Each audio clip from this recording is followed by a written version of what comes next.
রোজা মুসলমানদের ধর্মীয় ৫টি স্তম্ভের একটি। ফার্সি শব্দ রোজার আরবি অর্থ হচ্ছে সওম, বহুবচনে সিয়াম। সওম বা সিয়ামের বাংলা অর্থ বিরত থাকা। রমজান মাসের ৩০ দিনের রোজার রয়েছে ৩০টি ফজিলত। আজ আমরা জানব ২৭তম রোজার ফজিলত ও দোয়া। ২৭তম রমজানের রোজার ফজিলত সম্পর্কে হাদিসে এসেছে, এদিন চোখের পলকে পুলসিরাত পার করে দেয়া হয়। ইবনে আব্বাস রাদিয়াল্লাহু আনহু থেকে বর্ণিত, রাসূলুল্লাহ সাল্লাল্লাহু আলাইহি ওয়াসাল্লাম রমজান মাসে এই দোয়াগুলো পড়তেন। আল বালাদুল আমিন ও মিসবাউল কাফামি নামক গ্রন্থে রয়েছে দোয়াগুলো। চলুন জেনে নেই ২৭তম রোজার দোয়া। হে আল্লাহ, আজকের দিনে আমাকে শবে কদরের ফজিলত দান করো। আমার কাজকর্মকে কঠিন থেকে সহজের দিকে নিয়ে যাও। আমার অক্ষমতা কবুল করো এবং আমাকে ক্ষমা করে দাও আমার সব অপরাধের জন্য। হে যোগ্য বান্দাদের প্রতি মেহেরবান।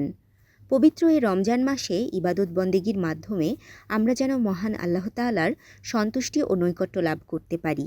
আমিন। তাশরিফা তৃষা, তরঙ্গ টিভি, ঢাকা।